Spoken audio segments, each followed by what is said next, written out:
Remember this when you're thinking about your team. I want to manage people. I don't want to manage tasks. It's your people's job to manage their own tasks. It's not yours. The number one way to get out of the overwhelm of your business is to start managing people and to stop managing tasks. Hey there, CEOs. Welcome to the Wedding Pro CEO podcast. I'm your host, Brandee, and my mission with this podcast every single week is to help you, the wedding industry entrepreneur, to build a profitable wedding business that you actually love. Today on the show, we are talking about the number one reason that you are still overwhelmed in your wedding business, and I'm going to give you two very specific strategies to help you overcome that overwhelm. So a few years ago in my business, I guess maybe like 6 or 8 years ago at this point, I felt like we were at the pinnacle of success, right? Like we were being referred by so many wedding venues. We had a large team of contractors. And I was like, yes, this is what it's all about. Like I'm moving and shaking, and it was awesome. However, as I started to every single day grind it out, and we had just had our third baby girl, I started to realize that the bigger our company got and the more people that joined our team, the more overwhelmed I was. And I started to think, how long is this going to be sustainable? The bigger we get, I shouldn't become more overwhelmed. Like every time we would make a new hire, I would literally almost be in tears because I was like, I don't have the time or the energy. Like it just feels so overwhelming to bring another person onto the team. Or just every single time we got more weddings, I would be like, oh my gosh, I think my capacity is almost maxed out. And I know that there are some of you right now that are listening to me that are like, how is she inside my head? Like, this is exactly what I'm feeling. And the reason I know that is because it's so common in our industry. We build our businesses to take on more, but we rarely stop to systematize that to remove us as the business owners from the day to day. And the reason that you stay overwhelmed, that you stay constantly overwhelmed, is because you are managing tasks instead of managing people. And this is a huge deal. I want you to hear that one more time. If you're doing 9 things while you're listening to this podcast, I want you to tune back in for a second. And I want you to hear this one more time. The number one mistake you are making in your business that's keeping you overwhelmed is that you are managing tasks instead of managing people. And we need to change that. As you're building your team, so often you're like, yes, Brandee, I have so many people on my team. They're killing it. They're doing weddings. They're doing social media. They're doing some operation stuff for me. But somehow I still feel like my days are long. My to-do list is longer. I have anxiety about what's going to happen next. I don't sleep at night. And the reason for that is because all of the tasks that are being done in your business, even if they're being done by somebody else, are still rolling up to you. There's still things about every single task in your business that you as the business owner have to touch. And let me just clue you in about being a business owner, being an entrepreneur. You guys, we are the number one problem in our business. I 100% know my staff would agree with this. But if there's ever something that needs to be done in our business and my hands need to touch it, they're like, okay, this is not going to get done for a while. And that's not because I don't want to do it or I don't want to be involved. It's because I have so many things on my plate at any one given time that when a new task gets put there, I often have to shift my priorities to make sure it can get done. When in reality, what I could have done was just really well delegated that entire project to someone else so that they could get it done. And all I would have to do is do a quick review and give some feedback. That is so much easier than creating a whole new thing. So what does this mean? Brandee, what are you talking about? I understand that you're telling me that I'm delegating tasks instead of managing people, right? I'm managing tasks, I'm not managing people. But what does that actually mean? Like, how can I apply this to my business? Because right now I feel a little bit overwhelmed by what you're talking about, right? I got you. Okay, so I'm going to use a couple of quick examples. And the reason that this podcast is coming up today is because in my accelerator group, in the students that I'm coaching, in my one-on-one coaching, in my community, I keep seeing this same problem come up over and over and over again. It's like, I built a team. I did what you told me to. I have lots of people that work for me, but I don't really know what to talk to them about. Like, I don't really know what they should be doing. Or I'm having a staff meeting, but I don't even know what to say in that staff meeting. And so I end up canceling it because I don't really know what to say. This is what this episode's going to be for. It's going to help you as the business owner, you as the CEO, to really know exactly how to manage people and not to manage tasks. Okay. So the first thing that I want you to do is I want you to start delegating roles instead of delegating tasks. Okay. So what does that mean? I'm going to use a social media manager as an example, because even if you only have one person on your team, you likely hired that person as a social media manager. I feel like it's the very first thing most of us hire out in our business. And it's because social media is overwhelming. We know we should be doing it, but we don't have time for it. So what happens is we often will hire a social media manager and we'll say to them, I want you to post, 3 times a week, and you're going to get the pictures, or you're going to tell me what we're going to post, and you're going to write the caption, but then I'll post it, and I'll tag all the vendors. Or maybe even that social media manager is using a scheduling platform like Later or Planoly for you, Better Business Suite, and they're going to schedule it, but they still need you to tell them who all the vendors were that were associated with those pictures, or they need you to go find the pictures for them, right? And you start to think like, what am I paying this person for? I feel like I don't have time to get them what they need. And so then I become the bottleneck, right? Like, they told me they need 3 pictures of bouquets. And so I have to go do that, but I haven't had time. And so now we haven't posted in a week and they're waiting for me. And now I just feel more stressed because I go to bed at night and I still haven't gotten those pictures for them. This is where you become the bottleneck in your business. And what you need to do instead is delegate that entire role. If they say to you, hey, I need 3 pictures of bouquets, instead of going and saying, okay, great, I'll get you 3 pictures of bouquets by tomorrow, which you're not going to be able to do because you're going to be stressed out about it. You're not going to be able to find them. So instead of saying that, why don't you say instead, okay, I can see that this would be an issue for you to get your job done. Like, you're always going to need me to give you pictures, clearly, right? So let's create a process instead where you will always have access to all of the photos that we have, right? So instead of you going and creating that process, this is a great thing that you can delegate to them and say, I would like for you to go into, let's say, our Google Drive and start finding all of the pictures that we have from our weddings. Or maybe you're already quite organized and you might already have all of those pictures, right? And you can say, here's the folder. And yes, they're not super organized right now, but why don't we do this? Why don't we create a project where you're going to organize the photos, either by venue or by wedding or whatever it is? But you are not going to take that task on. You realize there's a problem. You're going to help solve the problem and come up with the idea, right? But you can also ask them, like, let's create a solution to this problem.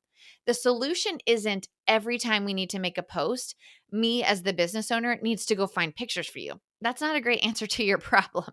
What we want to do instead is we want to create an entire system.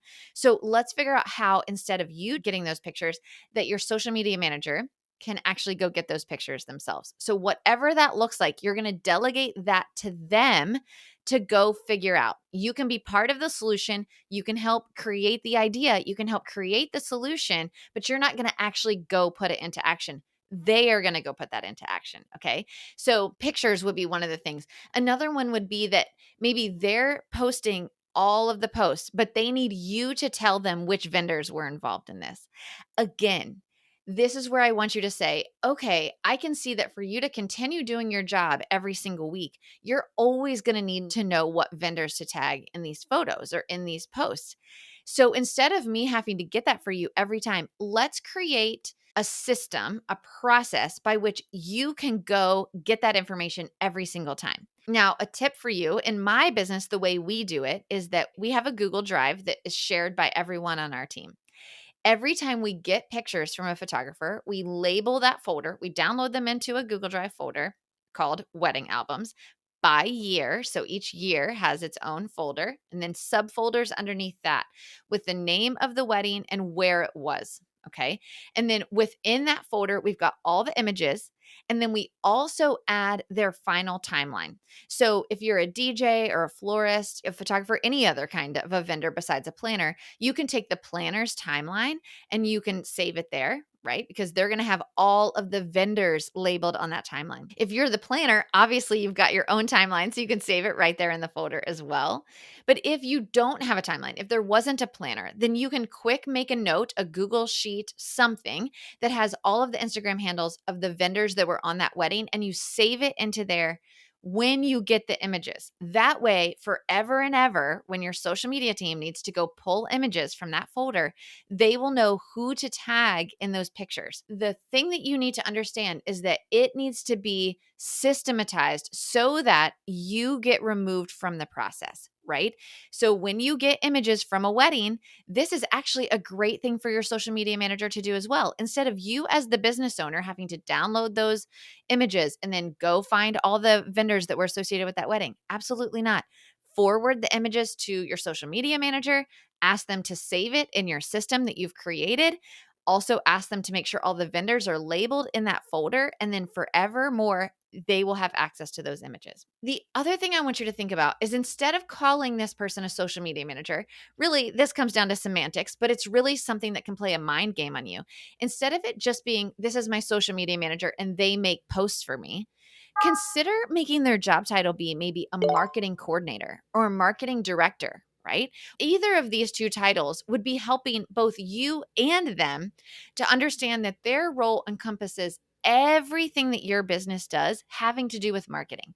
So this could also include them writing the blogs, right? So they're going to write the blogs, they're going to make sure they're SEO rich, they're going to add the images, they're going to add the tags, they're going to do everything they need to do. They're going to schedule that blog.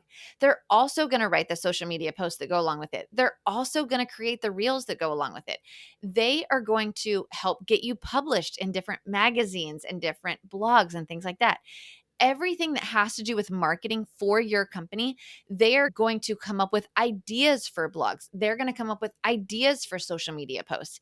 It is their whole job to do everything that's encompassed in marketing, versus you're my social media manager and you make 3 posts a week to my Instagram that I have to help you with. Can you see how a marketing coordinator is such a much different role than a social media manager? And this is what I want you to really think about in this episode. I want you to less manage tasks and more manage people. As that marketing coordinator gets more involved in the process and more involved in the process and takes more ownership of the process, you will become less and less involved in the marketing of your business, because they're going to understand your voice. They're going to understand what the goals of the company are. They're going to understand how to really accomplish those goals and how to be involved. And they're going to feel so empowered, because they're going to be able to come to you and say, hey, these are the next 4 blog posts that I'd like to run with. This is why I think these are good posts, because I've gone and answered the public and I've looked up things that people are searching. I've gone on Chat GPT and I've looked up things that people are searching. I know what our audience is resonating with. Another thing that I'd love for your marketing coordinator to consider, or any role that you create in your business, is I want them to come back to you with tangible metrics that you can review together. So in any role in your business, you want to make sure that you're constantly growing that role, that they're actually doing what you're asking them to do, right?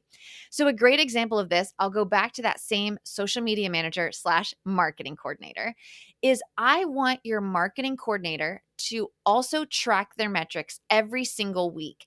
And that can be in a shared document, so that you don't necessarily have to ask them to send that to you every single week. But at any given point when you're reviewing metrics or you're reviewing their job, I want you to be able to look at their metrics and see, not only are they just posting 3 times a week, let's say that that's the goal you've set for them, is that you want them to post 3 times a week, but are those posts helping you to grow your sales or to grow your marketing? If they're not, then we might need to help coach them a little bit into what kind of posts would be better for them to be making. So, for instance, in the KPIs that my marketing manager has to keep for our business, some of the things we're looking at is follower count growth. Is our follower count growing every single week? Is our engagement growing every single week? Are our saves and shares growing? And which post that we made last week had the most engagement or had the most saves and shares? because based on that, we should make more content like that. But instead of me having to review that and say to her, okay, I saw that this was our best post, so let's do more of that. When she comes to me and we're talking about her role, she's able to say to me, this was our best post over the last month. And I really think this is why. And so I think we should do 3 more posts similar to it because I really think it's going to help us to continue growing our engagement. Can you see how instead of me having to tell her what to do based on her job, she's coming and saying, this is what I think we should do. And now me as the CEO, instead of me having to continue to delegate, I'm giving her that empowerment to come to me and say, this is what I've seen. This is what I've noticed. This is what's working well. And this is what I'd like to do. And now you can say, yes, I love that. Or, yeah, I see what you're saying there. I don't think that that would work because of X, right? So you can give feedback as well, constructive feedback, but you're empowering them and you're helping them to see and grow instead of it being a constant just, what do you think about this post? What do you think about this post? What do you think about this post? Right? So the very first thing I want you to do to get out of the overwhelm and to be more strategic in your time as the CEO is to delegate roles and not delegate tasks. Okay, the second thing that I want you to do in really helping to kill this overwhelm that you have in your business is I want you to set clear communication guidelines and touch points. So what do I mean by that? So often I hear from the CEOs that I work with, they're like, I don't know, like, should we talk every day? Do we talk weekly? Do we talk biweekly? I feel like if I say we need to talk every day, I don't really know what we're supposed to talk about with my staff. And so how do I communicate well with my staff, right? The goal here is to set regular touch points. You want to always be available for these regular touch points and then create ways, of course, that they can reach you in between those, right? So the first thing that I want to encourage you to do is to have a way for them to communicate easily with you on a daily basis. My company uses Slack. I use Slack for everything. If you've ever interacted with me, either as an employee of mine or as a student of mine, you know that I use Slack for literally everything. I think it is a really easy tool. It's free. It's a simple tool to be able to create multiple channels with your team. It's a simple tool to be able to create threads so that you can ask them a question. They can reply right there in the thread so it doesn't get jumbled up like it would in text. I also am not a big fan of emails because we aren't required to respond to emails within 24 hours. Also, I hate clogging up each other's inboxes. When I need a quick answer, I want to go to Slack.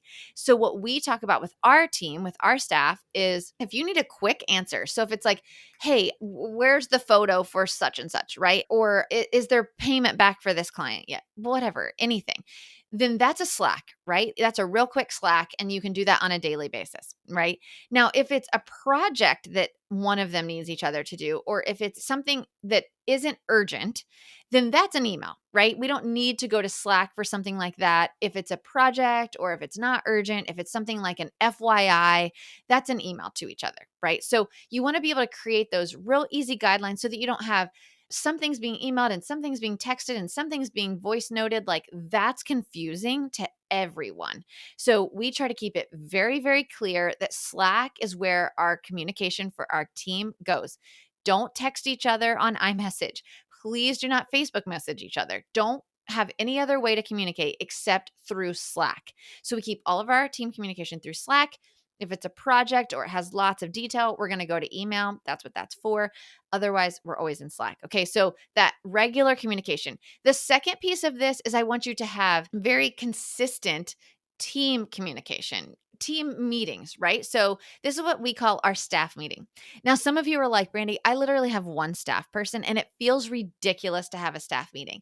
And while I understand that, I'm still going to encourage you to have a very specific time that you meet every single week to talk to your staff, even if that's just one person. I want you to set that time aside and I want you to make it non-negotiable. Like our staff is not allowed to book things over staff meeting unless they're on approved vacation. Obviously, they don't have to come off a vacation to come to staff meeting. But our staff meeting is every single Tuesday at 9:15 a.m. And honestly, it's been like that since I can remember. Like so many years now that I can't remember a time where we did it any differently. It's been Tuesday morning at 9:15 a.m. for at least the last 8 years. Ours is on Tuesday because we encourage our team to take Monday. Even if they did not work over the weekend, if they didn't have a wedding, this is a great day to catch up on emails, get their feet underneath them for the week. And so Tuesday is really when we want to kick off the next week. We consider Monday kind of like a tie up from the week before if they're working. So Tuesday's kind of the kickoff to the new week. We have it at 9:15 because 9 o'clock is like grab your coffee, go potty, whatever. And 9:15, you're sitting down in front of Zoom. Our meetings are virtual because my staff works remote. So that's really the purpose between 9:15 on Tuesday mornings. You can do yours whenever you want, but if you're looking for a regular time and you're like, why does Brandee have hers on Tuesdays? That's why I do that. And that's why I do quarter past the hour. Also, because I schedule our staff meetings from 9:15 to 10. They don't need to go a full hour. It's very, very rare that we even go all the way to 10 o'clock, but it's important to have that regular time to meet. We set that time aside so that we can save things that aren't necessarily urgent for that meeting. I keep a note in my phone or in my computer. They talk to each other because I'm an Apple girl, but I keep a note. And anytime I have things that are like housekeeping notes or a training note or something that happened that I want to share with the whole team, I hold that for staff meeting. And I have a note in my phone just called staff meeting, and I just hold those notes for that. And I also encourage our team to do that too. If one of them comes to me with something, I'll say, hey, can we talk about that at staff meeting? Because it's really not urgent. And I do think the whole team needs to be involved in that decision, or I think the whole team would benefit from this discussion. So I'll ask them to hold that note for staff meeting. This is a great way for your team to just get that regular time and to understand that that time needs to be protected. Now, what are some of the things that you talk about at staff meeting? It's so funny because I actually I just had this, I already outlined this episode, and then literally before I could get it recorded, somebody in my Facebook community said, "Hey, I feel so weird having a staff meeting every single week because I don't even know what to do in staff meeting. I only have a couple of people on my team, and I feel like I'm like struggling with things to come up with." So I wanted to share how I run my staff meeting to make it super efficient and to involve everyone. Because the worst thing you can do, remember, you are managing people, not tasks. So the worst thing that you could do is be the one talking the whole time. In all reality, you should actually talk the least of anybody in the group. You are really the facilitator there, but you are not the one just talking at everybody. You don't want it to be like a webinar. You want people to come and be involved. You want them to ask questions. You want them to give their update, right? So even if you only have one staff person, this is where you really can shine as a leader in involving them in everything that the business is doing. So here's what I'm going to suggest to you for your staff meeting. These are the things that we do in our staff meeting. So the first thing that we talk about is the weddings that we had the weekend before. So we're meeting on a Tuesday. So we always talk about what weddings have we had since last Tuesday. We do a lot of weekday weddings too. So we'll say, what weddings did we have since last Tuesday? And the coordinator that's on the meeting that had the wedding will give a quick update.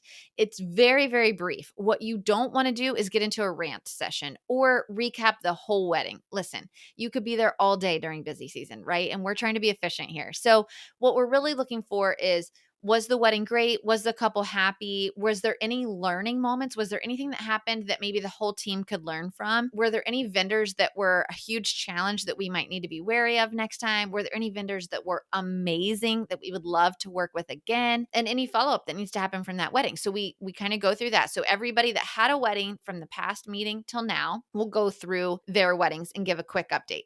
We then talk about any weddings that are coming up in the next 2 weeks. So again, we want to ask who has weddings coming up over the next 2 weeks. Do you feel good about it? Is your timeline going to go out on time? Do you have all the information you need from your couple? Is there anything you need from any one of us to help you execute that wedding? Do you feel like you don't have enough staff for that day? Do you feel like your assistant isn't strong enough? Because by that point, they know who their assistant's going to be. Do you need anything? I mean, really, that's it. It's like, does everyone feel confident in their weddings coming up over the next 2 weeks? And if not, is there anything that you need from us that we can help with? Right? So anybody on the team can help. So we're talking about the last weekend and then the next 2 weeks. The next thing we do is we go around the room and everybody gives an update on their area of expertise. So what does that mean? At this point in my business, I really am not in charge of anything, right? Like I'm not in charge of any one section. So we have a sales manager, a marketing manager, a people manager. She's our person in charge of our team, right? Our people, and then an operations manager. And so they all give updates on their area of expertise. So we go around the room. Our sales manager reminds us of what the sales goal is for the month, and she lets us know how much she's already booked in sales. And then if she has any consults coming up this coming week, if she's got any contracts out, and if she feels like we are going to meet, exceed, or be under our sales goal for the month, right? So we want everybody involved in that goal. If she feels like she's under, that's when we're looking to our marketing manager and we're like, hey, what can we do to make sure that we're getting her more leads? What kind of posts could we make this week to push more leads to our sales manager? So then it's our marketing manager's turn. So she's talking about what posts were the best posts last week and what blogs she has coming up. She's asking the team if there's anything she needs from them. So if she needs a video from them, if she needs them to help make a reel, if she needs a little story about a real wedding that's coming up, she'll ask that coordinator to help give just a couple of tidbits to make that blog unique. She'll give us any kind of updates that are coming up. If she's stuck for blog ideas, she'll also ask for the team to kind of step in and help. Our team manager, so she's the one that manages all of our part-time planners and also our associate planners. She'll give us an update on how the team is doing, how training's coming along, if there's anybody on our team that's really excelling, or maybe anybody on the team that we might want to give a little extra education to the next person that's working with that person. So she's really kind of giving an update on our part-time planners and our associate planners.